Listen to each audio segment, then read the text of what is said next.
আজকে পরম পবিত্র শুভ বিজয়া একাদশী। যদি আপনি একাদশী না করে থাকেন, তবুও আপনি আজকে এই পবিত্র বিজয়া একাদশীর মাহাত্ম্যটি শ্রবণ করুন। তাহলে আপনার সমস্ত পাপ থেকে আপনি মুক্ত হয়ে যাবেন।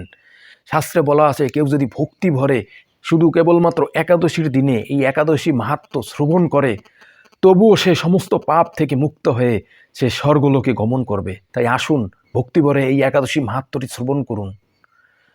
প্রিয় সনাতনী বৃন্দ, স্কন্দ পুরাণে যুধিষ্ঠির শ্রীকৃষ্ণ সংবাদে এই শুভ বিজয়া একাদশীর মাহাত্ম্য বর্ণনা করা আছে। ফাল্গুন মাসের কৃষ্ণপক্ষের শুভ তিথিতে এই বিজয়া একাদশী। তো যুধিষ্ঠির মহারাজ বললেন, হে পরম পূজ্য ভগবান শ্রীকৃষ্ণ, ফাল্গুন মাসের কৃষ্ণপক্ষের পরম পবিত্র একাদশীর নাম কি, কী বা তার মাহাত্ম্য আপনি আমার কাছে বর্ণনা করুন। তখন পরমেশ্বর ভগবান শ্রীকৃষ্ণ বললেন, হে মহারাজ যুধিষ্ঠির, আপনি উত্তম কথা বলেছেন।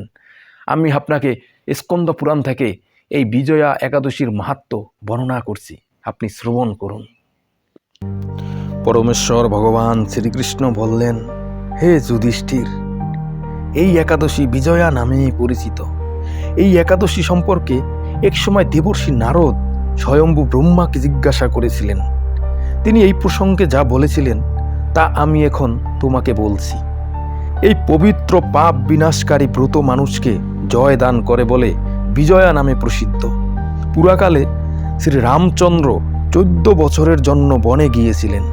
সীতা ও লক্ষ্মণের সঙ্গে তিনি পঞ্চবটী বনে বাস করতেন। সেই সময় লঙ্কাপতি রাবণ দেবী সীতাকে হরণ করে সীতার অনুসন্ধানে রামচন্দ্র চতুর্দিক ভ্রমণ করতে থাকেন। তখন মৃতপ্রায় জটায়ুর সাথে তার সাক্ষাৎ হয়। জটায়ু রাবণের সীতাহরণের সমস্ত বৃত্তান্ত রামচন্দ্রকে জানিয়ে মৃত্যুবরণ করেন। এরপর সীতা উদ্ধারের জন্য বানররাজ সুগ্রীবের সাথে তিনি বন্ধুত্ব স্থাপন করেন। ভগবান রামচন্দ্রের কৃপায় হনুমান লঙ্কায় গমন করেন। সেখানে অশোক বনে সীতা দেবীকে দর্শন করে শ্রীরাম প্রদত্ত অঙ্গুরীয় তাকে অর্পণ করেন।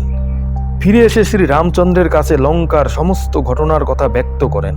হনুমানের কথা শুনে রামচন্দ্র সুগ্রীবের পরামর্শে সমুদ্র তীরে যান। সেই দুস্তর সমুদ্র দেখে তিনি লক্ষ্মণকে বললেন, হে লক্ষ্মণ, কিভাবে এই অগাধ সমুদ্র পার হওয়া যায় তার কোনো উপায় খুঁজে পাচ্ছি না। উত্তরে লক্ষ্মণ বললেন, হে পুরুষোত্তম, সর্বজ্ঞাতা আদিদেব আপনি, আপনাকে আমি কি উপদেশ দিব? তবে বকদালভ্য নামে এক মুনি এই দ্বীপে বাস করেন। এখান থেকে 4 মাইল দূরে তার আশ্রম। হে রাঘব, আপনি সেই প্রাচীন ঋষিশ্রেষ্ঠকে এর উপায় জিজ্ঞাসা করুন। লক্ষ্মণের মনোরম কথা শুনে তারা সেই মহামুনির আশ্রমে উপনীত হলেন। ভগবান রামচন্দ্র ভরদ্বাজ সেই মুনিকে প্রণাম করলেন। মুনিবর রামচন্দ্রকে পুরাণ পুরুষ বলে জানতে পারলেন। আনন্দ ভরে জিজ্ঞাসা করলেন, হে রামচন্দ্র, কি কারণে আপনি আমার কাছে এসেছেন তা কৃপা করে বলুন। শ্রী রামচন্দ্র বললেন, হে মুনিবর, আপনার কৃপায় সৈন্যসহ আমি এই সমুদ্র তীরে উপস্থিত হয়েছি। রাক্ষস রাজের লঙ্কা বিজয় করাই আমাদের প্রধান উদ্দেশ্য। যাতে এই ভয়ঙ্কর সমুদ্র উত্তীর্ণ হতে পারি তার উপায় জানবার জন্য আমরা আপনার কৃপা প্রার্থনা করি। মুনিবর প্রসন্ন চিত্তে পদ্মলোচন ভগবান শ্রী রামচন্দ্রকে বললেন, হে রাম, আপনার অভীষ্ট সিদ্ধির জন্য যে শ্রেষ্ঠ ব্রত করণীয় আমি তা আপনাকে বলছি।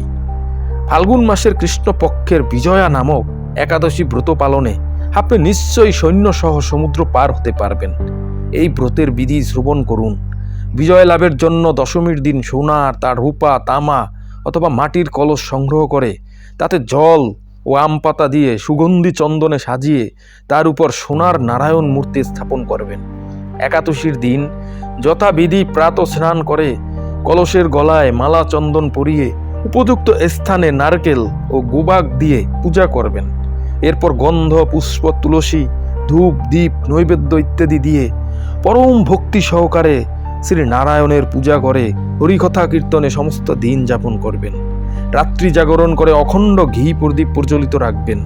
দ্বাদশীর দিন সূর্যোদয়ের পর সেই কলস বিসর্জনের জন্য কোনো নদী, সরোবর বা জলাশয়ের কাছে গিয়ে বিধি অনুসারে পূজা নিবেদনের পরে তা বিসর্জন দেবেন। তারপর ওই মূর্তি বেদজ্ঞ ব্রাহ্মণকে দান করবেন। এই ব্রত প্রভাবে নিশ্চয়ই আপনার বিজয় লাভ হবে। ব্রহ্মা বললেন, হে নারদ, ঋষির কথা মতো ব্রত অনুষ্ঠানের ফলে তিনি বিজয় হয়েছিলেন। সীতা প্রাপ্তি, লঙ্কা জয়, রাবণ বধের মাধ্যমে শ্রীরামচন্দ্র অতুল কীর্তি লাভ করেছিলেন। তাই যথাবিধি যে মানুষ এই ব্রত পালন করবেন তাদের এই জগতে জয় লাভ এবং পরজগতের অক্ষয় সুখ সুনিশ্চিত জানবে। হে যুধিষ্ঠির, এই কারণে এই বিজয়া একাদশী ব্রত পালন অবশ্য কর্তব্য। এই ব্রতকর্তার শ্রবণ কীর্তন মাত্রই বাজপেয় যজ্ঞের ফল লাভ হয়। হরে কৃষ্ণ।